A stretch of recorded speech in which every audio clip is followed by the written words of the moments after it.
deer, especially bucks, they like certain trees. Bucks generally going to tie it in with some kind of edge or some kind of cover. So does is completely different. So look at that. Well, generally on the heavy mast years, even on normal mast year, you're going to have certain trees or certain side of hills or ridges where the acorn is going to start dropping first. Generally going to be like higher up. So start keying on them places for an early season or a feed tree type of hunt. Trying to find them ones on the top quick that they're accessing to, and also tie that into the fact that it's summer or late fall, it's still hot, so they're going to kind of bed lower on them points and come up to the acorns that are dropping first. So kind of look for them places tied in where there's some kind of a little bit lower bedding that's kind of cool.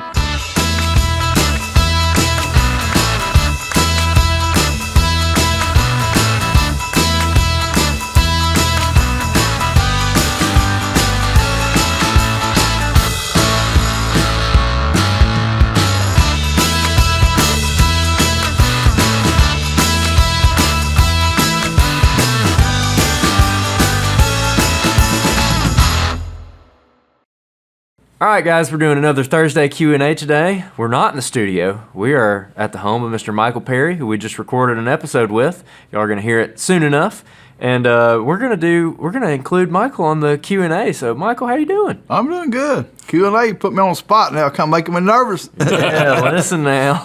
We didn't give you a warning on this. We're like, hey. Oh, what? A Q&A? Oh. Yeah. Jacob, how are you? Oh, I'm doing great. It's going to be fun. This is cool. It's a different format for our Thursday episodes because we're not in the studio, and we have a guest now for the Q&A section, which is going to be fun. So so we're going to do the Q&A, and then we're going to do, I don't know what to call it, like a little preseason look ahead, Like we're going to talk about what we think the season's going to be like as far as conditions go, because this year is way different than last year. And I think it's shaping up to be a really good season.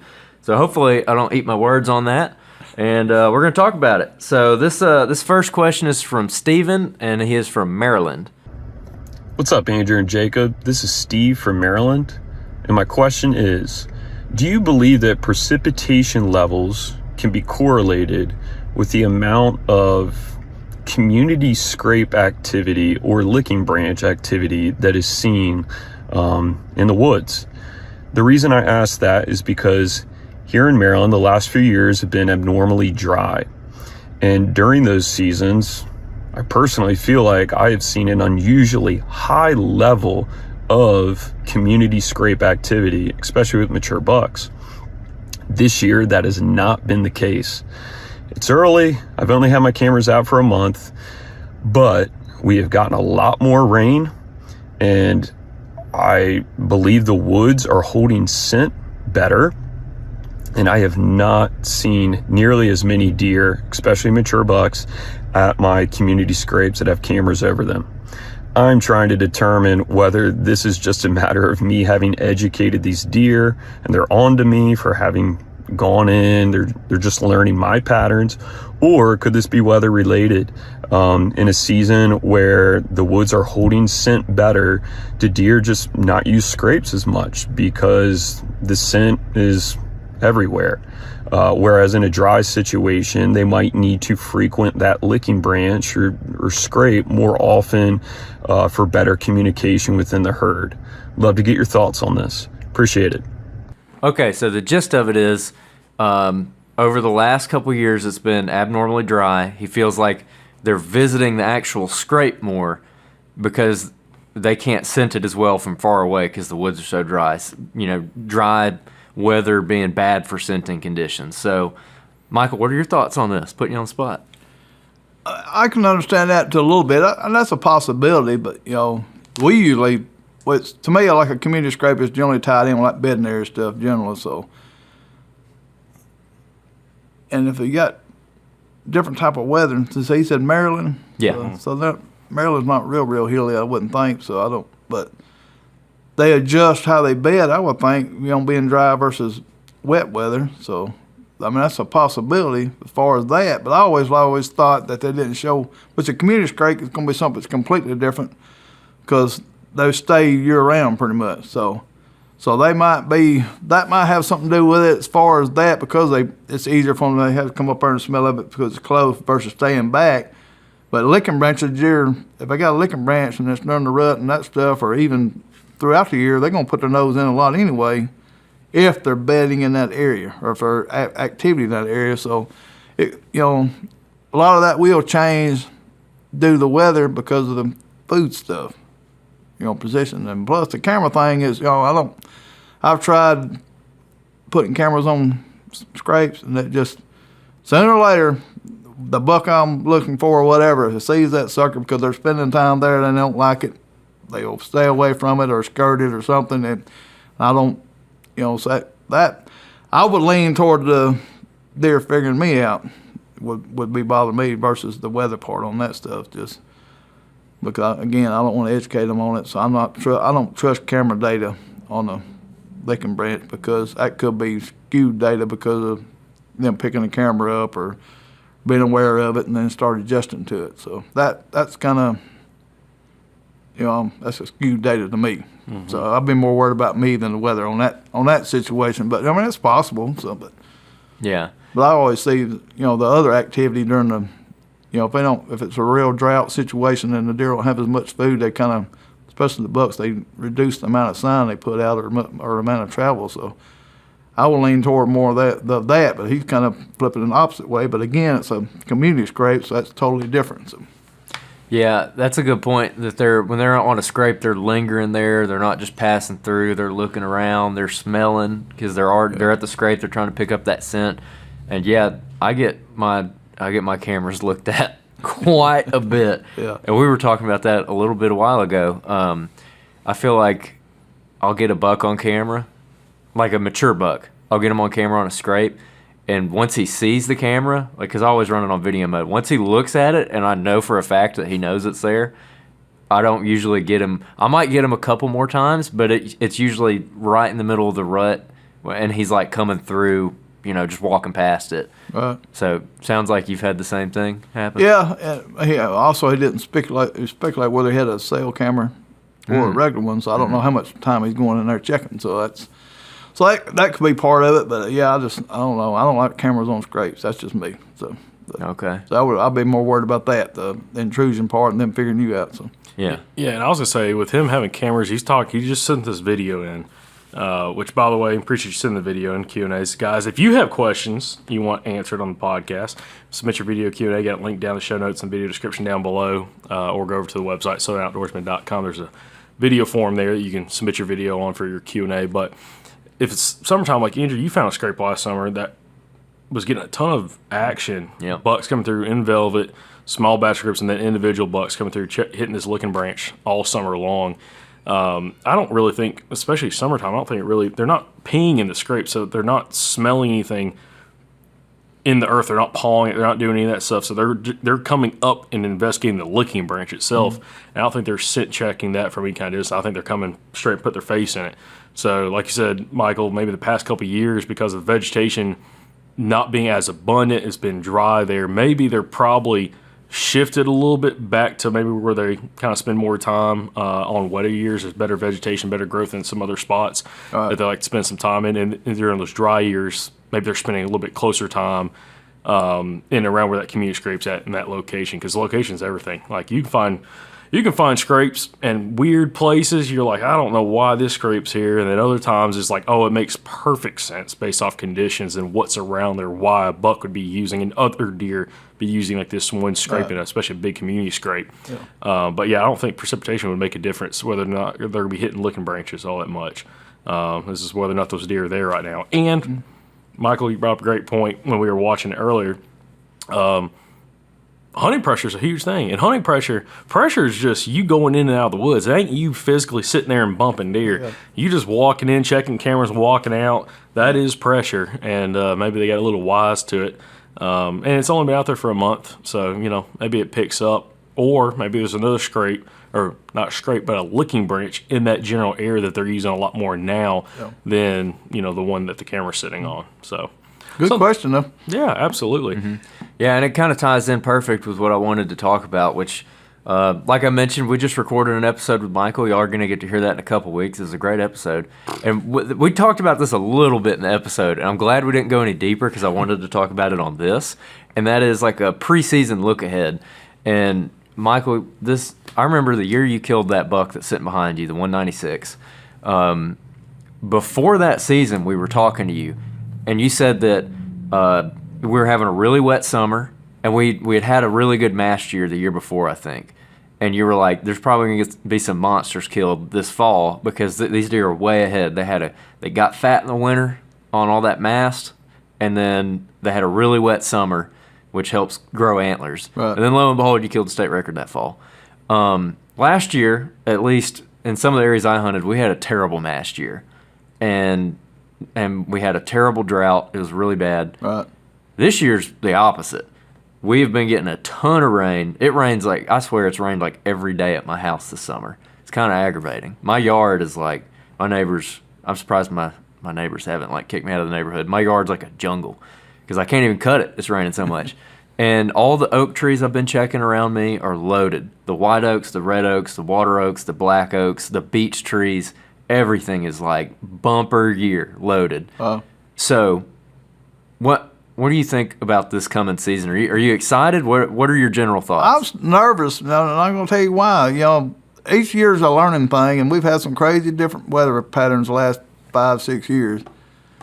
You know, to me, that drought stuff, the less mass, you know, in the areas that I hunt, because it's public land, you know, you're limited on crops and all that stuff, and the feeding part. And the biggest thing that worries me is the winter part.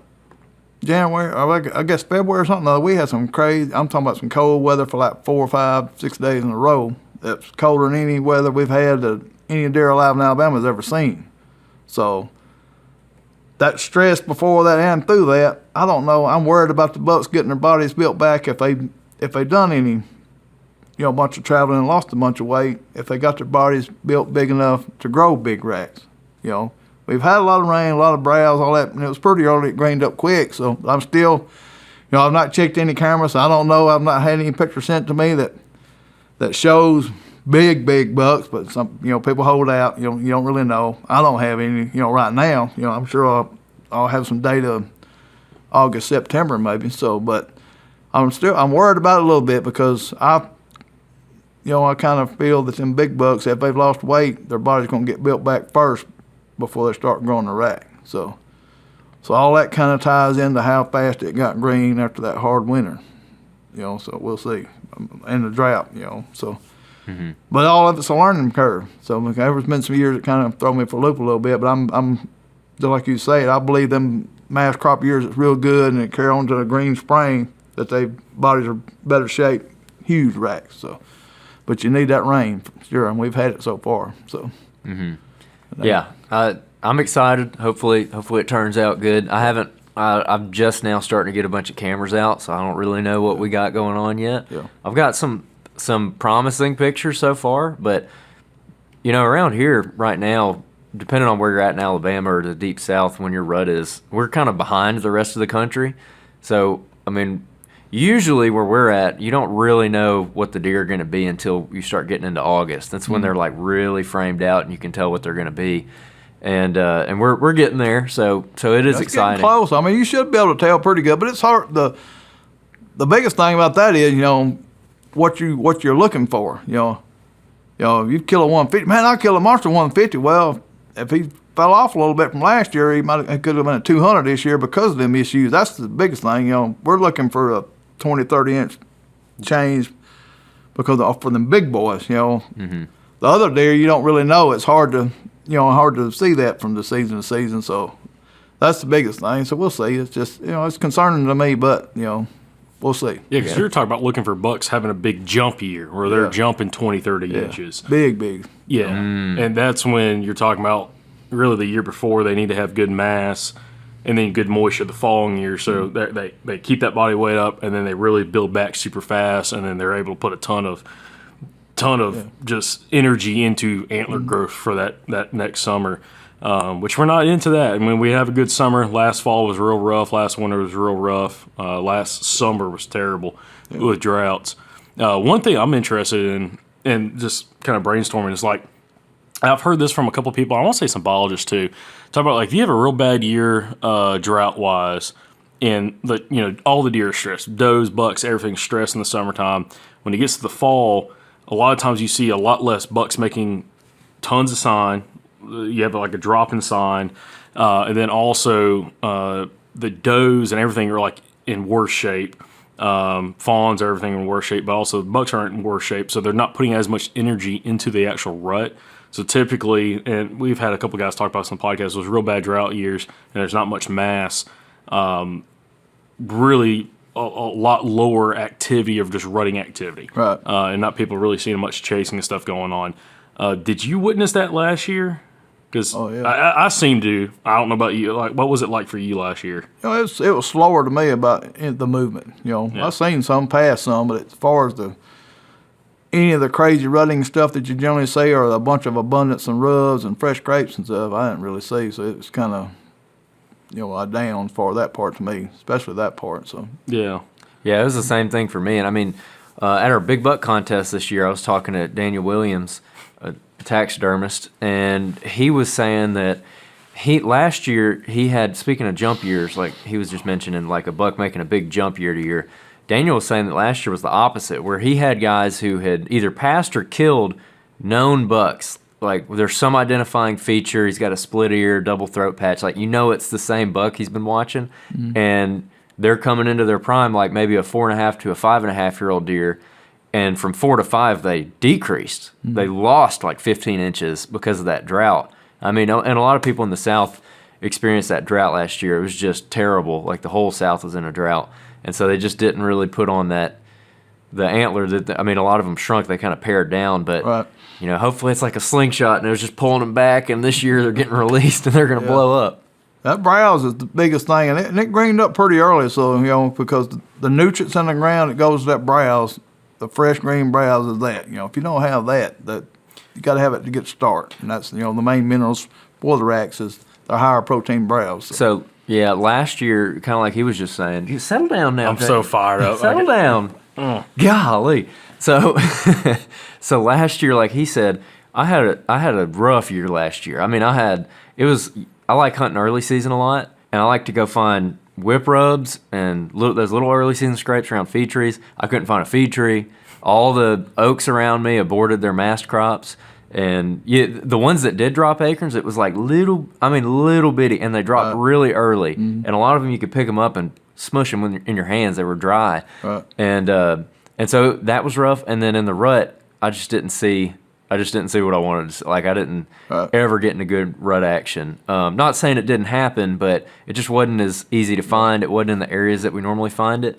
So now this year's the opposite of that.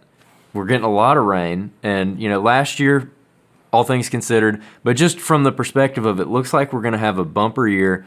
We've had a great summer so far. How does that change what you are going to do this season as you're kind of planning ahead for the conditions? Well, I hope it's going to turn out with a bumper crop of acorns. That I kind of look back to the years I killed the big ones, and kind of look at that stuff, look at them areas, and go back to that and look in that book, a journal book, and see how that. So that's what I'm hoping, because I'm pretty sure all the big ones are associated with plenty of mass crops. So as far as the movement, I think they move more when they're happy. They got their food and everything's good. They're happy. I think they move more. So move longer distances, lay down more sign. Yep, I do believe that. I think the does are still. I think the does. That's another thing. The doe part. If the food is limited for the does, because generally the main place I hunt, the does when they have their babies, they stay spread out. And they don't really group back up until after the rut. But if you have a less browse in the area, then the does got to get congregated more, or they move to maybe a food plot picked up or something like that. They congregate more, so that makes that movement change. So that you got to kind of think about too. So I believe that's part of it. So it's just, it affects the whole herd, so everything completely changes. So you're saying that on a good mast year, there's such an abundance of food on the landscape that those deer can kind of go get a little elbow room. Yeah, well, they can spread out. Generally, like from all the camera data I've watched them, when a doe's having their babies, they got their areas, each individual doe does. So they stay like that for a while, on into closer, past the rut.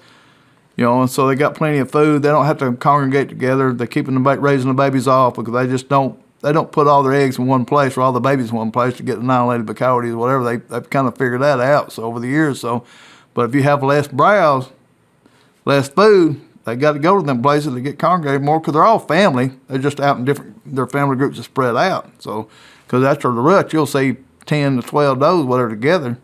But during the season, most time, you only see small groups. And that's generally the mama with her babies. She had 2 babies growing up pretty good size, almost getting close to the same size as her. So, but that is what, it's kind of another little equation you just got to kind of look at. So. Yeah, and I was going to mention from last year, because you were in your old club, you're in a new club now, and the previous 2 years, Andrew really didn't have any problem finding just deer, does, some small bucks early in the season, and it was like, dude, you were going out, you're like, dude, I ain't seen a deer in like months, really. Yeah. I mean, he was going out there, and like, they're just not there. Like, he was going to those places where he would find them like off the beaten path on the club, and with that drought, it's like they got abducted. And they just like vanished. I got raptured. Yeah, it's so weird. So hopefully this year it kind of gets back to kind of pair like what you're talking about. Just a little more abundance of sign, more abundance of movement, and just better movement patterns. So like gives everybody a better opportunity. It's kind of funny, we have guys on the podcast talk about they don't like some big woods guys that we've talked to. That are feed tree hunters, specifically, they don't like the really heavy bumper crop years because it makes it where the deer spread out. But it seems like for the rut, though, that makes it better because, again, the deer are moving a little bit more distance versus like the years where it's a little more isolated. There's not as much mass. If you can find the food source, yeah, it's great. But if it's like one of these complete bust years and there's literally nothing out there, or it drops super early before season. I saw that last year in September. There was red oaks dropping. I'm like, I've never seen a red oak drop this early. And deer were hammering it, and it was completely dried up within 7 days of season because I went out there and checked again, and there were scrapes and rubs right there around those areas. And then second season came in, I went back, I was like, I'm going to kill a buck opening evening. I was so confident. I was talking smack on the podcast. Yeah, it was. And dude, I went back, and there was no sign of deer. It literally, from like September, I was finding rubs and scrapes September, I think it was like 18th to like the 22nd, and this one drainage system. Creek had dried up, but there was deer in there, and all these red oaks were dropping. And went back in week before season, still a little bit sign there, but I was like, okay, maybe I can kill one. I went back and I hunted. Dude, there was nothing. Nothing. Where you weren't even blowing deer out. Deer weren't blowing like they were. We kept walking up and down, ended up putting cameras there, and could not find a deer. It's like they just completely shift those oaks dropped super early, aborted acorns, whatever they could eat, they ate, and then they moved on, and there was no water, nothing. It was crazy. So hopefully this year, I'm very interested with the moisture because I saw what they were doing last year, and it's pretty huntable. It's a pretty huntable creek drainage, and if we get the good, like we keep getting the good moisture we have, and those oaks produce, because there's not a bunch of oaks in there. There's just pockets. It would set up so good on a bumper crop year. Early season, but also even during the rut. Great bedding right there.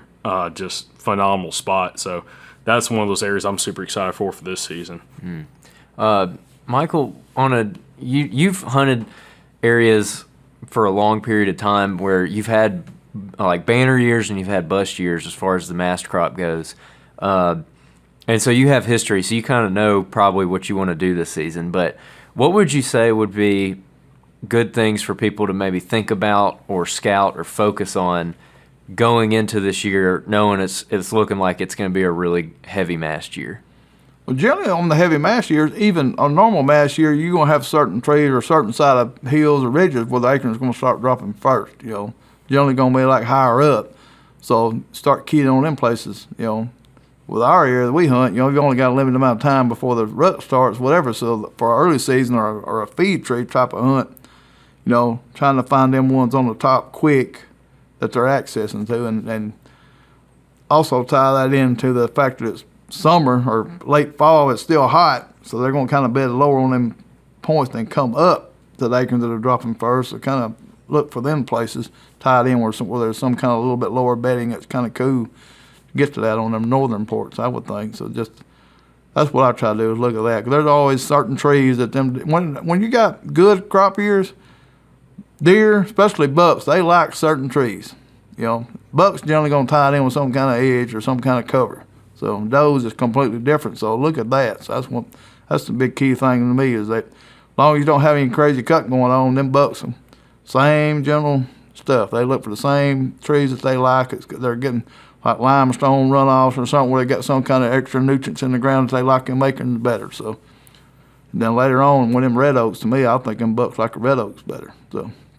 As you guys hear on the podcast all the time, we talk about mobile hunting for whitetail, staying mobile in the field, not always hunting the same spot twice, and really checking out new ground. If you're interested in getting into mobile hunting this fall, you need to check out the Mobile Hunters Expo in Dalton, Georgia, August 8th through the 10th. This is the third year of the Mobile Hunters Expos in the Deep South, second year in Dalton, Georgia.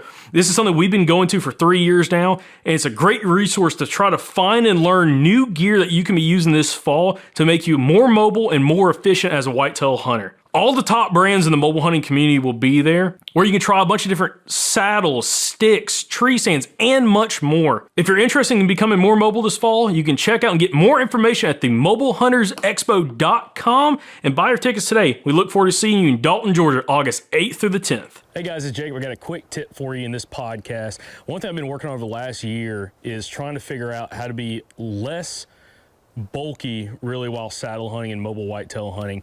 And the biggest issue I always had was I really liked really large packs, and the problem was outside of certain points of the season, like when it got really cold, I never used the full capacity of some of those really big backpacks. And one thing I started doing is using a smaller pack that has a lot more expandable capacity, so you can still pack a lot of stuff if you need to, but it's also very streamlined. It's super easy to go in and out of the woods with, especially during early season or just when you're not packing a lot of cold weather gear. This is the Latitude Ranger 22. I used this all last season, and I could pack a surprising amount of gear in that pack, specifically a bunch of cold weather gear, both bibs, jackets, extra layers, along with a platform, or when I was hybrid hunting with a small little lock-on, having a small lock-on on here as well, along with my sticks. And this backpack works really well with that. So if you're in the market for a new backpack and you're trying to streamline what you're doing, I'd really highly recommend looking at the Ranger 22 from Latitude Outdoors. And you can check out the Ranger 22 at latitudeoutdoors.com. All right, guys, we're out here today. Got a little in the field tip for you. We're scouting this fresh clear cut. I think this was cut sometime in the spring. We identified this using onX's recent imagery layer. This image is about 2 weeks old. They update this every 2 weeks, so you're getting brand new satellite images. So we were able to find this beautiful clear cut. I mean, look at this. This looks like where a lot of big bucks get killed in the South in rifle season. So we're actually using this tool along with the topo map to walk and look at this low spot over here to see if we can find a good rifle setup for when the rut comes in a couple weeks. So we're gonna walk over there and check that out. In the meantime, if you want to access this or any of the other features available with the onX Elite membership, use the promo code SOUTHERN and you can get 20% off. I'm kind of daydreaming about this one spot. I'm like, can I sit on the ground and shoot one with the boat, or I have to get up in a tree? Steep little drainage comes up. You talk about edges. All those trees I found last year in September that were dropping crazy earlies, a handful of red oaks and a couple white oaks, and they were real small acorns, but the deer were tearing them up, leaving sign around them, right up against the pine thicket. Right up, like on the edge of the pine thicket, steep, and it's like one of those spots that like you could climb a tree, but you would have to climb a tree so high. I mean, not a joke, probably 40 feet almost, to get not eye level with the deer when they're right there feeding, because it's so steep going there. There's no trees right there on the edge to climb. Or you sit on the ground like tucked in some rocks and you're just shooting uphill, which would be, I don't feel like that's kind of tough. Well, I got one quick thing. You said something that was really interesting. You said that you want to look for a bedding area that's kind of cool, that they can get out of the heat, and then where they'll come up to some acre, talking hill country here.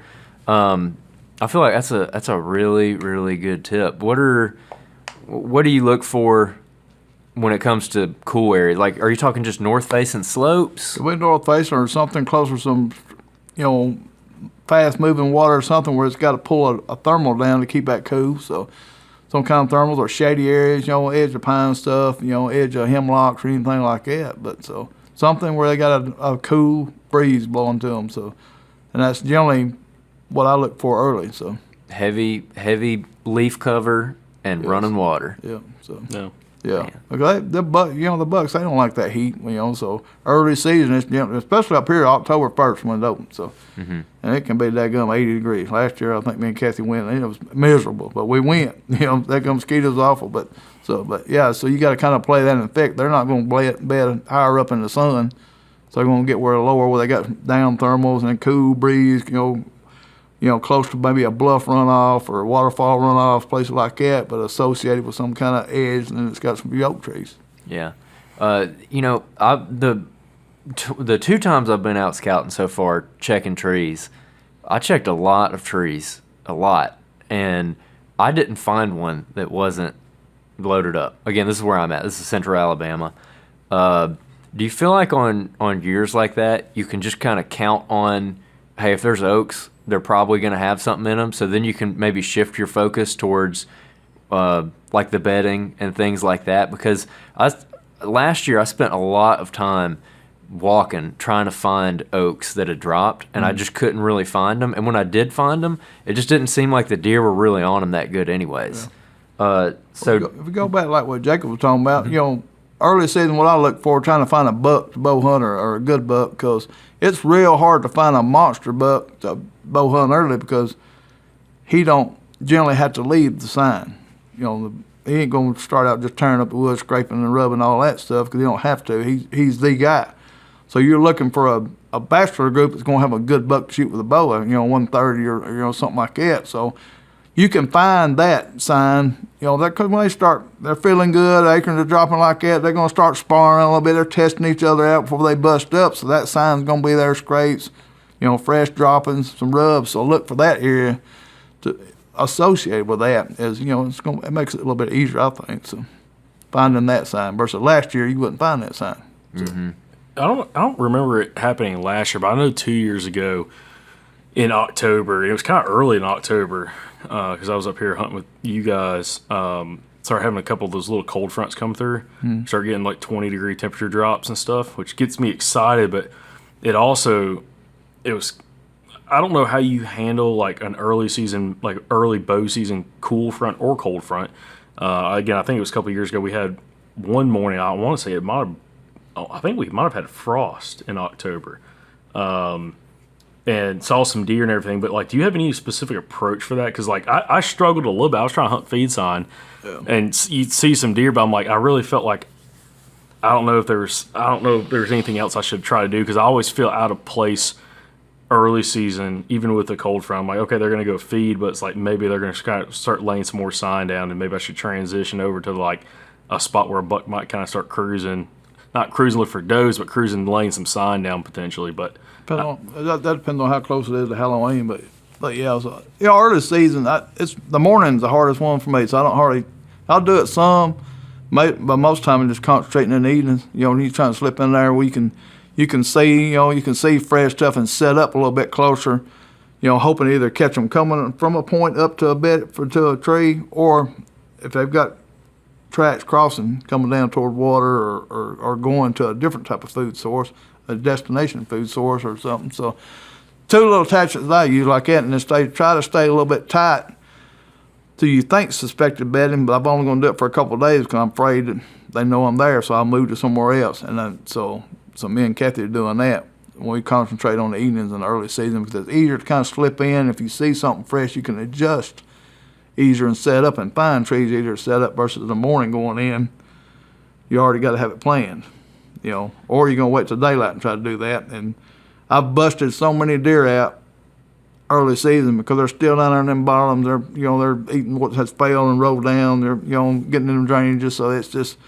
So that's kind of risky to me. And plus you don't see what you've pushed off. A buck will see you and be gone before you even think about hearing anything. So that makes it a little bit harder. So early season is one of the toughest things for me. One thing I want to try to do this year, and Perry, I don't know if you've done this.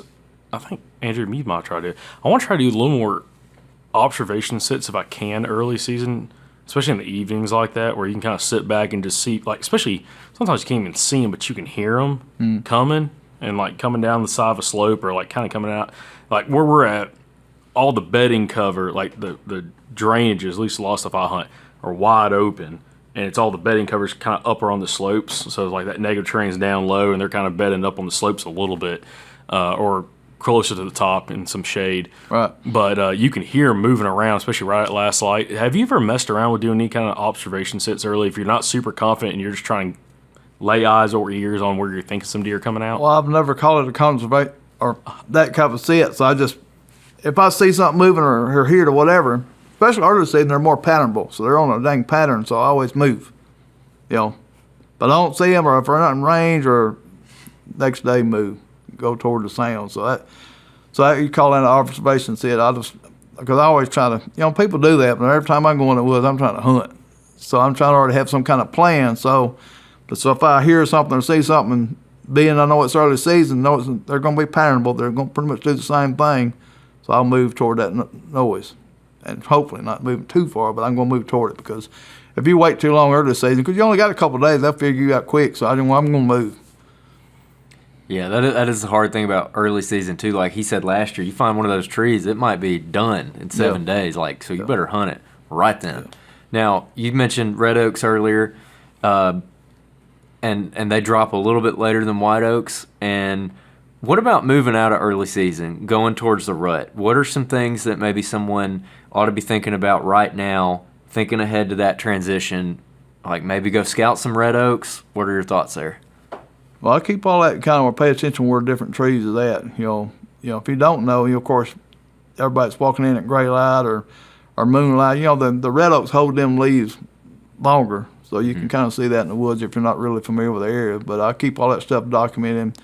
Then we'll if I'm doing any kind of in-season scouting, move to that. Look at them, check them out.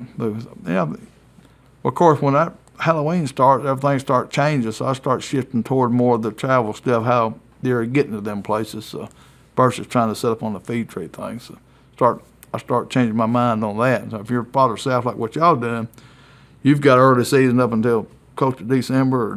So you've got plenty of time to do all kind of moving and adjusting and checking red oaks or water oaks or beech trees. Beech trees is one of the overlooked tree that deer love. So that stuff just kind of. That's where you can be more flexible about jumping, to me, than when that rut starts on them funnels that I'm trying to look at, or the pinch points and stuff. I'll spend more time at. But that early season, be more flexible to me to look for feed trees and stuff, or different trees dropping. So, by the way, I want to bring this up.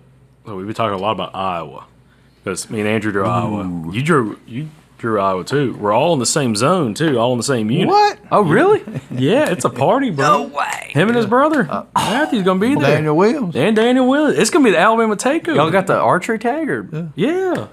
That's what I'm saying. So we've been talking about this last couple Thursday episodes about like what we're planning on doing.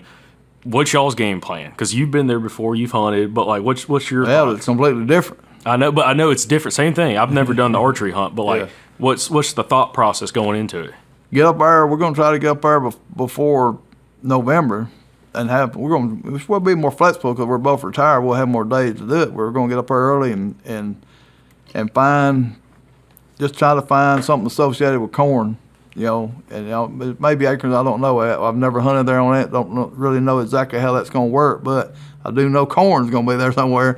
You associate that with corn, pinches between corn and bedding and CRP, that stuff is hopefully is what we're going to try to concentrate on. We're going to stay real mobile about finding the right area where hope, like we did kind of in Kansas. We kept looking at different places and kind of adjusting and hopefully tie that in.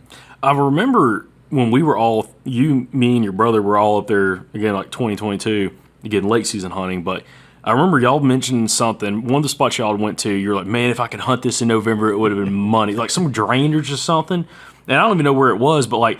There was a couple of them, like little old bitty small blocks of their little public land that were just daggum nasty, thick little old places in between corn and beans and some kind of millet or sorghum or something they had out there. And we walked in there just kind of scouting around in the mornings before we'd hunt and eat, and that come rubs just everywhere you look down through them things, just rubs coming both ways. And so got to be a bunch of bucks going both ways, rubbing on each side of them trees. I think, man, it would just look like I'd like to be just sitting up here for a week, just see what comes through there doing that with a bow. So, just to see, because nothing like that I've seen in Alabama, that many rubs and stuff. So it's just like ditches or something? Well, yeah. There was ditches and little low places in between. Of course, it was close to the river where we was at, where we kind of concentrated at that end of that river system. So it just, places in between the food, the corn. Of course, you got to get up there and figure it, because they move that stuff around, the beans and the corn. So beans from everybody I've talked to, and what we kind of learned a little bit that when we went is that daggum corn is key. So Corn is king, baby. So look at that. So, Oh man, that's exciting. Corn kings. Yeah. we'll see. It's gonna be fun regardless. Though, Yeah, so. it's gonna be a blast, and it's cool because we know quite a few guys are gonna be there. Again, from Alabama, that we know that had that tag. It's gonna be that Alabama takeover in Iowa. It's gonna be fun. But no, we're super excited about that. And we were talking about doing the same thing. One of our buddies was talking about instead of summer scout and just come up there in early October, laying eyes and stuff, and the pattern like if you went up there in summer scouting, you might find some deer, but they're going to shift.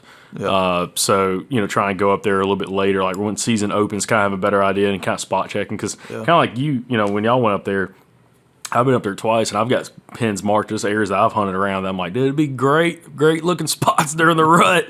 And the cool thing is, and I don't know about this, from when you were up there, or when we were up there the first time, you'd find stands. You'd find some little lock-ons and stuff, or I found some ladder stands. But like every stand I found, I felt like they were gun spots. They're sitting around the edge of a wide open area, kind of looking out. I'm like, there ain't no way I'm bow. And they're 8 foot up a tree. I'm like, there ain't no way this guy's bow hunting. This has got to be a gun stand. So that's one thing about that public there is them gun hunts they have and stuff. They do all them man drives on the public because it's so. Everywhere we went to like that, there was some places then they'd be lock-ons, daggum ladder stands everywhere. It's like, you didn't have to carry a stand. Some of them was in good places and stuff. I guess it leave them there. I don't know. They were there. You could use them while we were there. So we seen bunches of them. So all that's gonna be neat though. It's just, which I don't like getting high bow hunting anyway. But what them locals do is gonna be different from what we do, I guess. So, yeah, for sure. It's gonna be exciting. I'm thrilled to death because now, and this is the year we actually got to go on a hunting trip. Well, I mean, it was last year too, but we didn't really other than North Carolina. I'm not calling that a destination hunt. Did we do a destination hunt last year? Kansas? Okay, I forgot about it. Kansas? Now, my mind's still fried. We're going to talk about the World Deer Expo here for a second before we wrap up, but because my mind's fried from that, talking to 1,000 of you guys come by the booth. But still Kansas. But going to Iowa, having some flexibility and everything, it's going to be fun to go hunt and go see what we all do. I'm hoping one of us, everybody we know, can go and kill some good deer. Yeah, I've got another tactic to think about for Iowa. What do you think? What's them locals do when they're up there hunting? If you pull in around and you drive around and you see a bunch of Iowa truck tags pulled over somewhere and they're hunting, what do you think they're going to be hunting? Probably a pretty good deer. You going to be scouting for Iowa boys? Well, I mean, I ain't saying we're going to go in there and hunt with that, but you think about it, hey, they're hunting with that gun big buck at. Yeah. They know that place. So kind of look at that and kind of pay attention. I'm not saying going to go in there on them, but they ain't going to be hunting with no little bucks there. No, that's true. Absolutely. Yeah, what kinds of places do they hunt, Yeah, just learning all that stuff. Yeah, and there's knowledge. And like we learned that when we hunted there's a pattern to like where those bucks would be at. And if you can kind of figure out like, if you can find a buck or find something in one area and how it sets up, there's so much public. It's public in the different units, but like the unit we have, it's all spread out all over the place. But if you can find one situation of how it sets up and like you're finding a really good sign, a lot of times like I did that late season. You look on the map, and I'm not looking for necessarily rubs and scrapes, but you're looking for tracks and feed sign. You can find another area, go there, and there'd be bucks there. Right. And I feel like we could do the same thing on that rut hunt specifically. It's like kind of find a pattern of what works there. You blow it out, whatever. Like still hunt it, but also you can find that same situation in other areas. You just might have to drive a while. Yeah. That's another thing about the tracks. Kansas, same way. Look, you find them big tracks. No. Hey, listen, because we've seen that. Tracks for a reason. Andrew ain't seen this. Listen, the Kansas tracks. I saw some decent tracks in Kansas. It ain't nothing like those Iowa tracks. Them suckers are corn fed. They're walking around like a 55-gallon drum. Okay, they are huge. Talk about how big some of those tracks were we seen. I mean, they're like cow tracks or calf tracks or something crazy. I mean, like they ain't like the spread toe looking. They're just daggum big old. I mean, then you see the dew claw way out here. Like, like as long as your hand or longer right. from the dew claw to the front of the track. I mean, it's huge stupid. tracks. So, And then you go around like, oh, that's a good track. You're like, no, that's a doe track, bro. Like, I remember when I took my uncle out there, we were looking, and finally we found some big tracks. Like, that's what we're looking for. Like, I'm talking like, not as long as your boot. I mean, I don't have big feet anyways, but I mean, it is obnoxiously big on some of those bucks. A lot different in Alabama. Yeah, and like the ones I killed, like that one I killed when you were with me, he had some big tracks, but he wasn't even nearly as big as some of those other tracks we were finding. Because I was looking at his hoofs, and I'm like, it's big, but man, there were some out there that were just stupid. Yeah. I'm super thrilled about that. But I know we're kind of running on a time crunch here, but I do want to touch on real quick the World Deer Expo. We just got done with that. Yep. It was wrapped up this past weekend.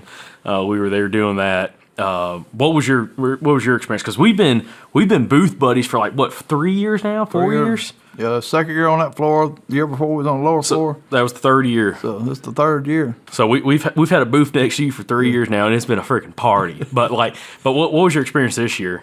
Saturday was I don't know if y'all heard any numbers or what hey, that was some kind of crazy day. Because Lord, as soon as them people hit, it was wall to wall people, and it turned hot. It was you sweating until it was 6 o'clock, I guess, when it started slowing down some.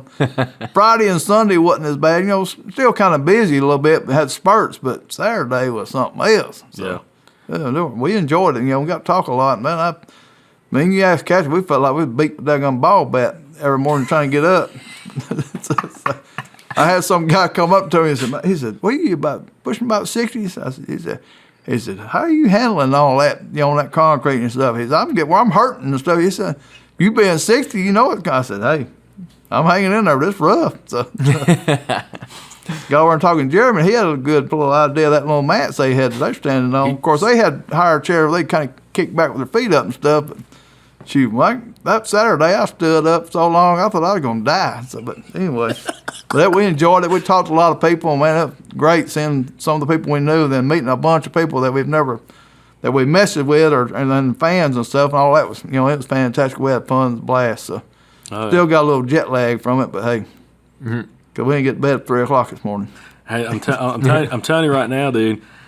When you bring your big deer, the ones over your shoulder right now, to the shows, and all the kids are petting it, I'm like, we got to run a hot wire around that deer, electrify that deer, man, keep people from touching it. Well, we positioned him different this year because of that. Yeah, I know. But still, we had a few that get on it, but hey, I thank God no kids try and get on it to ride it. That thing's a head turner, though. There were so many people walking down the aisle, they'd be like, "Whoa, look at that deer." Yeah, but no, it was awesome. I thought Friday was busier than it was the previous Friday by far. But like you said, I don't know. They had 28,000 come through last year. I felt like it beat that number this year, but it was awesome. We met a ton of people. That's where we got to launch the Freezer Queen shirts in person, which is great. People love those shirts. Yeah. Changed the booth up a little bit more, made it more functional for us, which was great. Had some help this time, but it was fun because it's last 2 years since we've been in that aisle. It's been you next to us, right next to us off our left side, us, and then Jeremy and Daniel from Do It Yourself Hunter, and then of course Weavers. Weavers is right next to us as well. So it's pretty cool because it slows down for a second, which does on Saturday.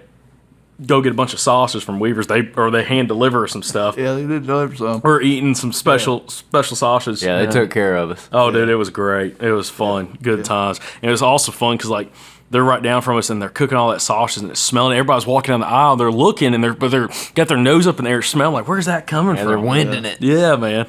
I forget how many pounds they said that they had sold and stuff. Thousands. Yeah, it's like, good Lord, they were very surprised. But yeah, they outsold what they thought they were going to do at that show. It was phenomenal. It was great. Yeah. Had some guys coming by asking about the big buck competition and everything. We had at Weaver, so I'm excited. Again, that's another thing going into this year, all the precipitation and everything. Maybe we get some bigger bucks because last year top 3 bucks were in the 180s from Alabama in a real drought or a heavy drought year, no mass crops. Hopefully that competition grows a little bit more. We have some more giant bucks get killed, and maybe, who knows, maybe we break a 190 mark in the state of Alabama for that competition. Them bucks are like unique areas, from what I heard. They were, again, monster bucks, fantastic, but They wasn't big wood bucks, I don't think so. No, we'll find out. See if some other ones come in. There was a very, very nice one, like Lauderdale County or something. That bow one, that circle was something. That's pretty. So. Yeah, absolutely. That was I think the one with the drop tines, if I remember correctly. Yeah, I think it was. So. Because it had like 2 or 3 drop tines. It was ridiculous. Early bow season. Awesome. Well, yeah, World Deer Expo was fantastic. We're about to be in Dalton, Georgia. Mobile Hunters Expo. You're going to be there. Yeah. We're going to be there. Well, August 8th, I think. August 8th to the 10th. Yep. Listen, guys, we talked to a lot of people at the World Deer Expo about the Mobile Hunters Expo. If the Mobile Hunter Expo is the show to go to, if you're a big listener or viewer of the podcast and you enjoy the content we put out there, this expo is built around like what we do with the podcast. Yes. Like there's so many past podcast guests there. Tons of listeners. Pretty much everybody that walks into the show is a listener to the podcast, which is phenomenal. But the cool thing is, if you're trying to become either a more serious whitetail hunter, you're trying to get more consistent, or you're just trying to get into whitetail hunting, you're trying to take it more seriously, it is the show to go to. Tons of highly educated, really well-spoken, very successful whitetail hunters from the Deep South will be at that show. And I was telling a lot of guys that were coming by with their wives, they were like, hey, I kind of want to go. I'm like, make it a weekend trip. Right. Take the wife, get kids. It's a fun trip. It's actually a good show even to bring kids to because they get to talk, they get to hang out, and there's a lot of things for them to do. But it's super close to Chattanooga. You can get a house, or get an Airbnb, get you a hotel, come hang out. But do not miss that show. I promise you, it's gonna be bigger than it was last year. Well, a lot of stuff you can try out. That's the best thing. I mean, really, if you're a lot of stuff. If you've thought about getting into mobile hunting, whether it's like change out to a different climber, maybe get into a mobile lock-on and stick setup, or jumping into saddle hunting, it is the place to go because a lot of those companies are direct-to-consumer, and we all know that. Right. So it's hard to figure out what works best for you, especially the saddle game, and what saddle is going to fit you the best. And a lot of times you buy it, you might not like it, or you don't know how to use it properly, and you decide you hate it. Well, if you go to a show like this, you can try literally every manufacturer in the space, try everything, figure out what works best for you, and then purchase with confidence. And you have the people there, even the owners of the companies, showing you exactly how to get everything situated so that you're comfortable, you're happy with it. So then when you go into this fall and you start practicing with it, especially later this summer, you kind of already are many steps ahead. So it's well worth it. And I mean, you've been a guest speaker before. We're going to be guest speakers this year, which is going to be kind of weird, but it's going to be fun. So, but yeah, it's don't let us down now. Hey, we're talking about stuff that I feel really happy to talk about, which we're going to talk about the commonality between the successful deer hunters that we have on the podcast. What are some of the similarities between a lot of the guys and the big points to take home and write about? Yep. Which is awesome. So I'm super excited about that. So, but also, who we all love, Mr. Bobby Worthington. He's going to be there guest speaking. Yep. He's going to be there the whole weekend. And he's going to be fun because, listen, get him to come hang out for a little bit. He came by. I remember it was when Chattanooga the first year we were there, before we moved to Dalton 3 years ago. Yeah. He was there for like half a day. He came by both looking at the bucks and stuff, and it was cool to have him there. And now he's going to be there the whole weekend. It's going to be a good time. Yeah, those people like that, unique people that have come up from the old, like we're talking about some of the other stuff, not having the technology and stuff that we got now. Them people that get to listen to, the chance to listen to them talk about it and get to, get to feel them out yourself and meet them is very unique and very special. So that's something I highly recommend on going to shows like that with them people because, how many chances you going to get to talk to them or see them? So do that. So. Absolutely. 100%. One last thing I want to ask you, Perry, what do you like personally about the Mobile Hunter Expo? Because you've been for multiple years now and gone to multiple different shows. I like the layout, the way it's spread out, and where you can go try all that stuff out, and you don't have to worry about some of the other stuff. That's I understand some of the shows they have to bring it, they're filling booths because they need that money or whatever. But the way this is kind of laid out and controlled on what can be there, where it's specifically hunting environment. And then like you say, everybody, all these podcasts that's going on, the other YouTube stuff, there's a bunch of that there that's available that you can talk to easily, and then let alone the seminars and that stuff. So it's more of a friendly, family, tight-knit, oriented setup to me. So it's real cool, and we really enjoy it. So I'm looking forward to it. So. And you kind of mentioned it, but there's no filler booths. And that's the great thing. Yeah. And you're going to have somebody there making some kind of homemade hand lotion or something like that. Selling air fresheners and candles. Or some gutters. Them pecans, it's pretty good. And that's one. That tea. The one thing about the Birmingham, whoever had that tea booth. Bayou Billy's tea. Lord, he can't. He's printing money. They should take him to the federal building, bro. He'd get us out of this deficit in a heartbeat. That's tea, dude. That's what I was thinking, because I was like, those mugs are they were selling for like $16 and then $1 refills. I'm like, that guy's making a killing off of that. Every other person that come through had a mug. Yeah. And I think he had something to do with turning that heat on for Saturday or something. Oh, yeah. Because everybody come thirsty. He's up there pulling the strings, man. He's a puppet master. Oh, man. Yeah. Props to Bayou Billy for I'm telling you, man. coming up with a good business model. I'll be honest. Print money. I would be happy to see him at the Mobile Hunters Expo. Yeah. That, and I'll be honest, the only little filler booth is because I'd be there. One of them making those candy pecans and everything like that sugar coated. Oh, that's son! my week. You just put that and Bayou Billy in the expo, and we got it set. That's the only two things we ought to add. That's not hunting related. They're good. But give me them cinnamon pecans. Oh, I'm telling you, dude, it's over. It's over. Andrew was munching on some on the way up here that he got the expo. Oh yeah, I bring out my inner fact. Them suckers are pricey too. They make a kill on them things. They just take my money. I'll walk up. I'm like, I don't care what it costs. Give me the. But anyway, we're looking forward to it. And I think I heard something about you doing some other contest again or something. Nah, Yes, you are. not at all. No, You yeah, got he is. challenged, didn't you? Oh, they can take that challenge still. No, We're gonna make him do it. I did it last year. It was a good time. Yeah. We're gonna make That him was do cool. it. Push-up contest. Push-up contest. Yep. Look, you got a heads up. You gotta start practicing. Working on it. Yeah. Good. We'll see. But other than that, we're going to wrap up this episode. Appreciate everybody watching the podcast. Thank you for listening. Hopefully to see you guys at the Dalton show, Mobile Hunters Expo, Dalton, Georgia, August 8th through the 10th. And then also come check us out at the GON Expo in just a couple of weeks, GON Outdoor Blast. Actually, you're going to be there too. We're there Eric. too. First time ever. It's going to be a good time. So, again, we'll make some more posts about that on social media, so y'all go check that out. But, again, a couple weeks in Emerson, Georgia, just north of Atlanta. Yep. Come see come see me and Andrew. Come see Michael and Kathy in their booth. Yeah, that's a great group of people that run that. I've been associated with them doing things for years, so looking forward to getting out there and seeing them people and meeting them and getting back up with them. So Yeah. It's going to be fun. So, Good folks. Got a couple more busy weeks, but we will see y'all later on the next episode from the Southern Outdoorsmen podcast. And like my t-shirt says, y'all stay Southern.